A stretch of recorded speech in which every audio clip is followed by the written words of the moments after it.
Welcome to the educational research portion of www.happynumbers.org.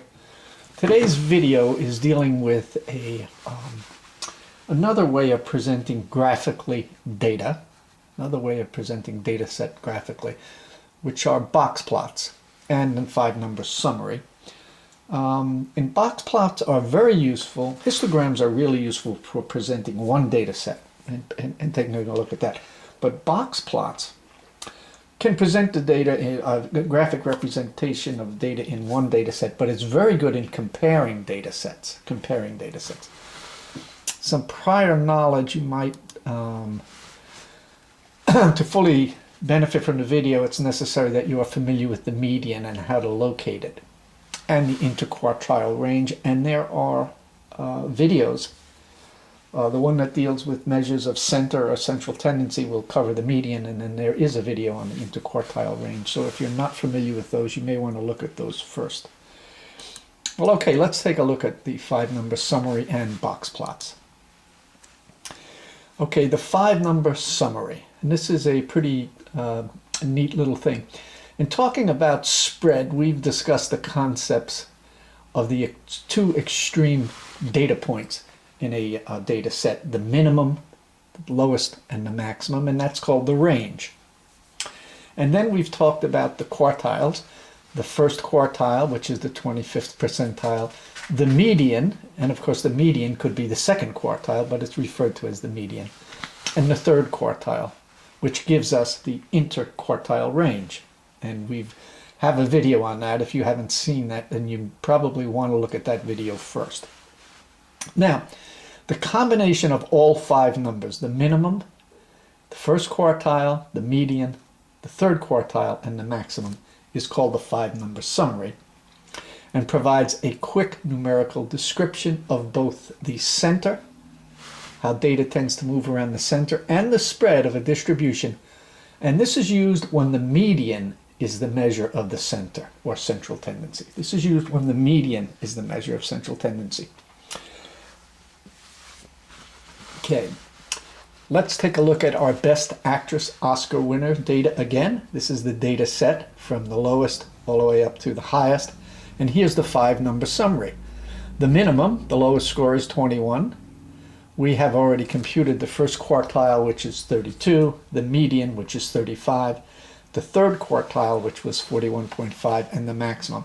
So that's the 5-number summary of our Best Actress Oscar winners data. Now we're going to construct a box plot of this data set.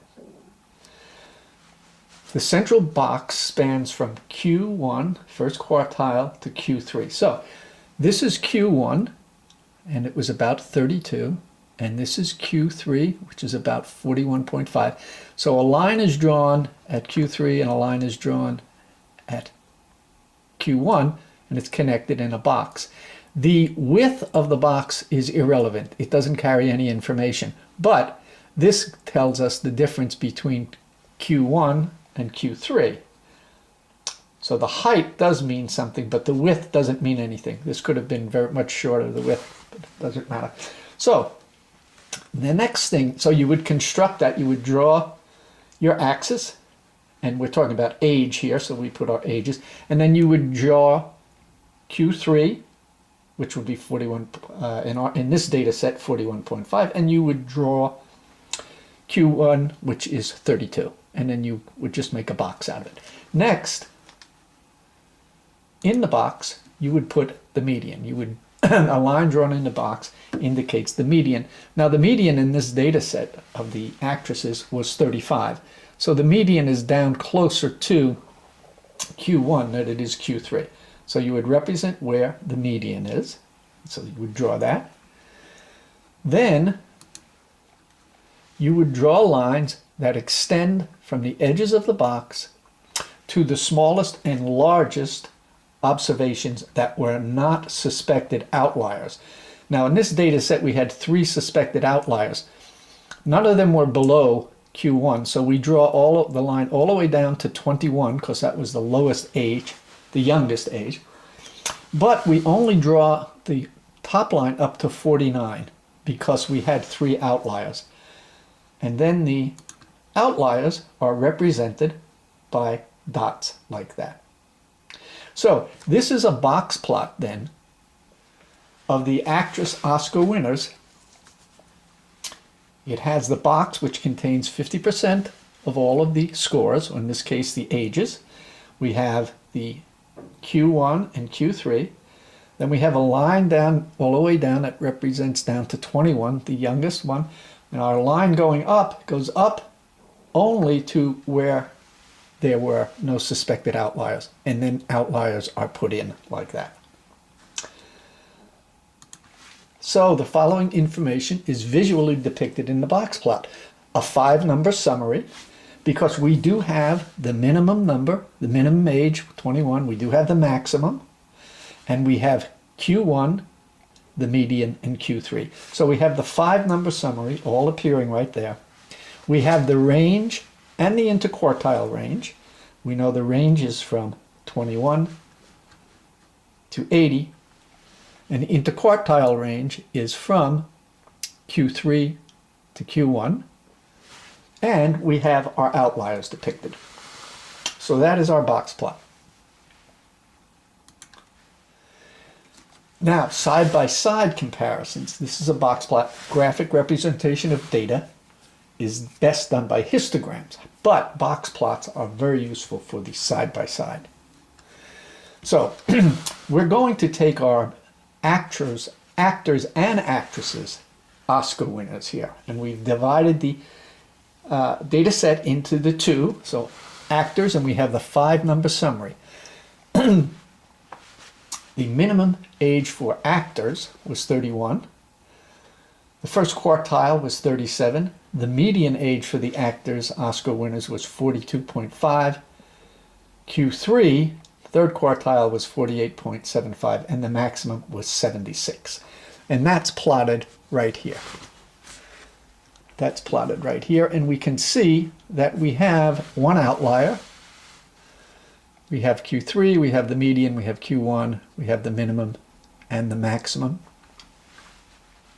And then we know our actresses. Minimum 21, Q1 is 32, the median was 35, Q3 was 41.5, and the maximum was 80. And so here we have this. So now we have a side-by-side comparison. Well, we can see, you can see that the 50% of the male actors data is higher than the 50% here, but let's do some interpretation. So let's talk about the center of this data set. The graph shows that the age distribution of the males is higher than that for the females. The median for the males, 42, and for the females, the median is 35. The third quartile for the females, which is 41.5, is lower than the median for the males.